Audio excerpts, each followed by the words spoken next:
Bonjour à tous et merci de votre fidélité.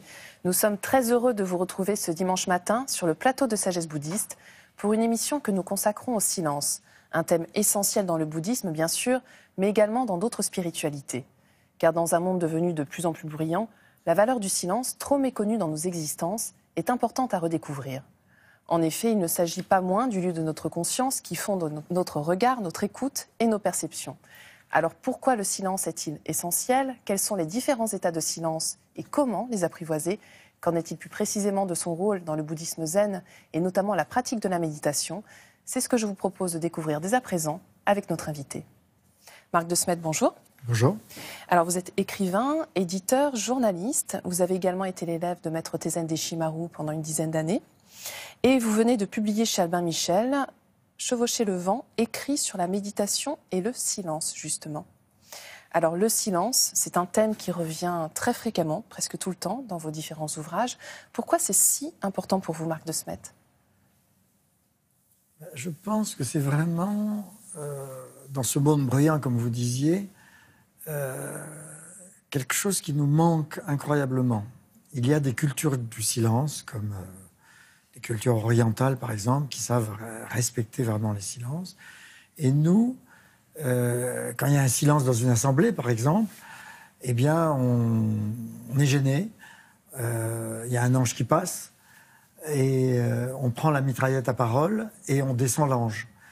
Donc, voilà. Il y a une sorte de manque chez nous, vous voyez. Le silence fait peur. Et je pense que vraiment, c'est dans ce monde... On parle beaucoup de pollution physique, mais il y a aussi la pollution psychique, la pollution sonore. Retrouver toute la valeur du silence est quelque chose d'essentiel. Alors j'ai voulu me lancer en particulier dans une des parties de ce livre, qui a fait un livre en soi-même, Éloge du silence, dans une sorte de grande enquête sur les infinies nuances du silence. Pour moi, il y a autant de silence qu'il y a d'adjectifs, par exemple. Bien sûr. Il y a des silences de toutes sortes. Il y a des silences gais, des silences tristes, des silences noirs, des silences rouges de colère, des silences de toutes les nuances possibles et imaginables. Vous prenez n'importe quel adjectif, vous pouvez adapter un silence. Vous voyez très bien quand vous entrez dans une assemblée, quel genre de silence il y a. Enfin, c'est passionnant, c'est une quête tout à fait intéressante que de repérer tous les silences que nous pouvons vivre au quotidien, et de repérer aussi de trouver en nous quel est notre propre silence intérieur, qui est comme une sorte de background, de fond caché à l'intérieur de nous-mêmes, et qui est, je pense, quelque part, l'endroit où s'enracine le meilleur de nous-mêmes. Alors, on y reviendra un petit peu plus tard. Vous venez d'énumérer différents états de silence. Comment est-ce qu'on fait pour les apprivoiser, Marc de Smet? Comment on fait pour les apprivoiser? D'abord, en effet, par la pratique, par exemple, de la méditation et de la prière, et par cette espèce de recherche du calme en soi. Le bruit, il n'est pas qu'à l'extérieur de nous, il est à l'intérieur de nous-mêmes. Je me souviendrai toujours la première fois que j'ai rencontré un grand monsieur qui était Arnaud Desjardins, grand réalisateur de télévision, et puis qui est devenu un grand maître et philosophe. Et c'était dans les années 68, justement, 69. Et je vois un coussin... Il vivait au-dessus d'un carrefour à Paris. Et je lui dis, mais comment réussissez-vous avec ce carrefour si bruyant? Vous savez, à l'époque, il n'y avait pas de double vitrage et tout ça, ça vibrait partout, etc. À méditer dans cette pièce. Et il m'avait répondu cette phrase qui m'avait beaucoup impressionné, en disant, il y a plus de bruit à l'intérieur de nous-mêmes qu'à l'extérieur. Et c'est vrai, nous sommes nous-mêmes envahis de bruit, de pulsations, d'émotions, nous sommes des personnages fragmentés, etc. Et à partir du moment où on apprend à faire le calme à l'intérieur de nous-mêmes, qu'on apprend à faire du silence, même s'il est fugace, fugitif, on dit dans le zen qu'on va en méditation de pensée en non-pensée et de non-pensée en pensée, mais à partir du moment où on ouvre cette espèce de silence, d'espace à l'intérieur de nous-mêmes, de silence intérieur, on s'aperçoit qu'on s'y ressource profondément. Et d'ailleurs, vous employez l'expression de psychologie du silence, qui veut dire beaucoup de choses aussi. Oui, c'est une sorte de pulsation permanente qu'il y a à l'intérieur de nous entre justement ce bruit et ce calme. Et ce qui est important, c'est de savoir donner de l'espace justement au calme. Et nous sommes tous, si vous voulez, des Bouddhas en construction. J'aime beaucoup cette formule orientale qui dit que nous avons tous, et bouddhistes, que nous avons tous la nature de Bouddha en nous-mêmes. Ça veut dire quoi? Le terme Bouddha est un symbole. Ça veut dire que nous avons tous un meilleur de nous-mêmes en nous-mêmes. Comment essayer de faire croître cela? C'est ça qui est intéressant. Comment essayer de faire pousser? Nous sommes tous des Dr Jekyll et Mr Hyde, pour employer quelque chose de plus proche de nous. Et donc, comment essayer de faire pousser ce mieux de nous-mêmes, en quelque sorte. Et c'est ça, la psychologie du silence. C'est comment réussir à grandir en conscience, comment réussir à élargir, si vous voulez, j'aime beaucoup aussi cette phrase de Descartes. On cite sans arrêt le fameux « je pense donc je suis », mais il y a une phrase de lui beaucoup plus intéressante que celle-là, je trouve, qui est il y a en nous une conscience qui a conscience de la conscience. Et tout d'un coup, on voit qu'il se passe en nous quelque chose d'autre. Mon maître zen, Taizen Dishimaru, disait aussi, pendant la méditation, le grand ego, celui qui vient chercher le calme, la sérénité, qui vient chercher ce moment de méditation et de recueillement, le grand ego regarde le petit ego, futile, mesquin, agité, menteur, qui se raconte des histoires, qui est là, vous voyez ce que je veux dire, préoccupé, etc. Bon, qui est ce personnage de tous les jours, qui est en chacun de nous-mêmes. Donc nous avons deux natures.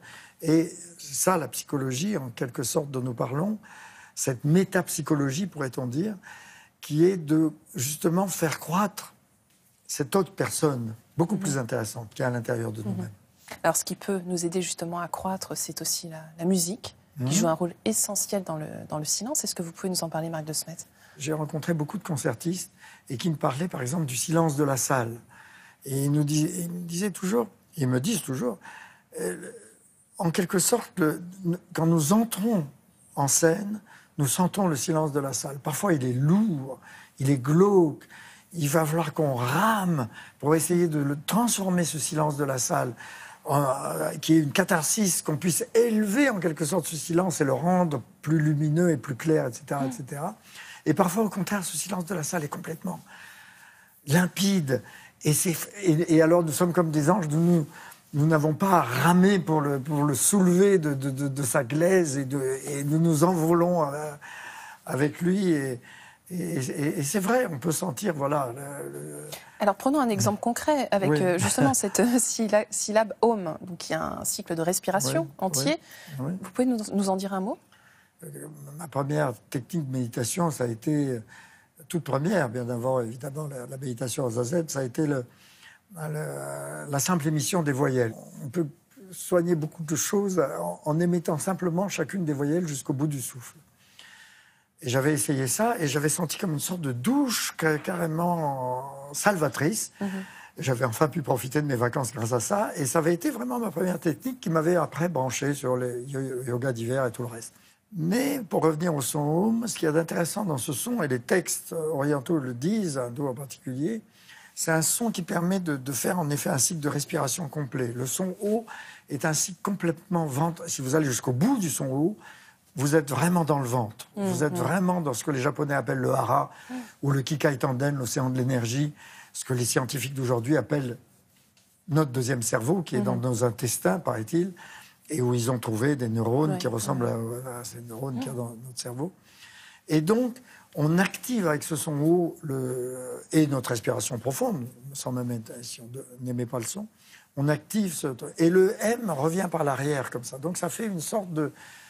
C'est la grande syllabe sacrée des hindous, qu'on retrouve aussi évidemment dans le bouddhisme, mais qui est vraiment un son incroyable, qui est très profond et qui permet de comprendre vraiment ce que peut être une expiration qui va vraiment jusqu'au bout du souffle. C'est très très intéressant de voir cela. Mais on n'a pas besoin de forcément les mettre, sinon pour comprendre, mais on peut après complètement, si vous voulez, entrer dans cette largeur de son en silence. Alors, toujours pour rester dans le domaine de l'art et du silence, justement, dans votre livre, vous comparez l'image du Bouddha à celle de la Joconde. Alors, vous dites, je vous cite, « Peut-être que la représentation la plus courante du Bouddha, avec le calme qui se dégage de sa posture et son sourire serein, ne fonctionne symboliquement si fort parce qu'il nous parle de cela même, ce silence qui est aussi celui de la Joconde, énigmatique. » Pourquoi est-ce que ces deux images nous parlent autant et effectivement nous inspirent autant de calme? La raison pour laquelle il y a autant de Bouddha, les effigies de Bouddha, maintenant il n'y a plus de maisons, en gros. On ne trouve pas une tête de Bouddha venue d'ici ou de là. Parce que je pense que ça nous parle profondément de quelque chose que nous avons en nous-mêmes et que nous perdons sans cesse, mais que nous pouvons retrouver aussi sans cesse. Vous voyez, on appelait aussi le Bouddha Shakyamuni. Et Shakyamuni, ça veut dire quoi? Ça veut dire tout simplement le silencieux Muni du clan des Shakyas, puisque c'était le clan de sa tribu, voilà, le nom de sa tribu. Et voilà, c'est quelque chose qui est profondément ancré en nous. Et je crois que cette sérénité-là, c'est quelque chose que nous avons à rechercher, justement, dans cette société civilisation très agitée, très bruyante, très anxiogène. Retrouver ça, c'est un vrai travail utile pour notre équilibre au quotidien. Et justement, est-ce qu'on peut retrouver ça notamment en allant dans des lieux sacrés, dans des temples, ce que vous-même, vous avez beaucoup expérimenté? Vous dites d'ailleurs, le Saint des Saints est silence. C'est vraiment quelque chose qui vous parle. Oui, bien sûr. Et j'aime bien entrer dans tous les lieux sacrés, mais je veux dire, il y a aussi le temple de la nature. Je pense que c'est une... Un jour, j'avais rencontré un moine syriaque dans le monastère de Sété en Égypte.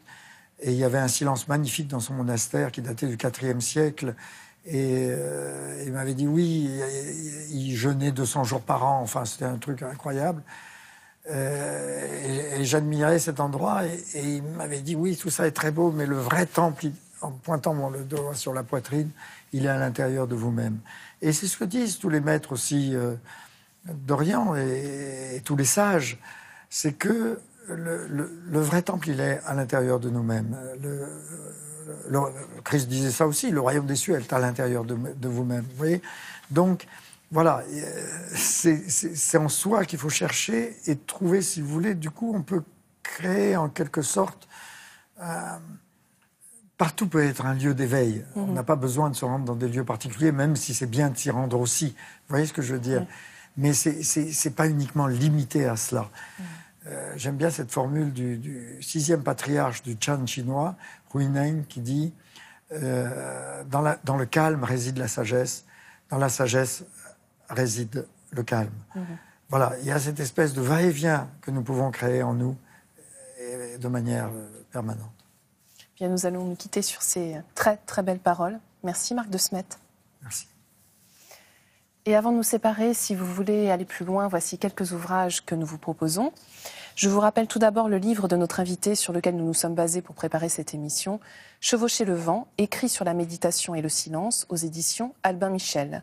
Vous y retrouverez la réédition de 3 de ses ouvrages, Le rire du tigre, consacré à Maître Tezen Deschimaru, Éloge du bon sens en quête de sens, ainsi qu'Éloge du silence, un recueil qui reflète donc la quête multiforme de Marc de Smet à la rencontre des spiritualités et cultures du monde. Toujours de notre invité, retrouvez l'esprit de la méditation aux éditions Le Relier, un recueil commenté de paroles inspirantes issues de textes anciens et modernes, d'Orient et d'Occident, écrits pour être médités. Et enfin, du maître zen vietnamien Thich Nhat Hanh, Les bienfaits du silence, se ressourcer dans un monde assourdissant, au courrier du livre. Il nous explique ici comment, avec la pleine conscience, retrouver la quiétude du quotidien, revenir à nous-mêmes et découvrir ainsi qui nous sommes vraiment. C'est la fin de notre émission. Vous pouvez la revoir pendant toute une semaine sur le site internet de France 2 en consultant plus.fr. Merci à tous de votre fidélité. Je vous souhaite un très très bon dimanche.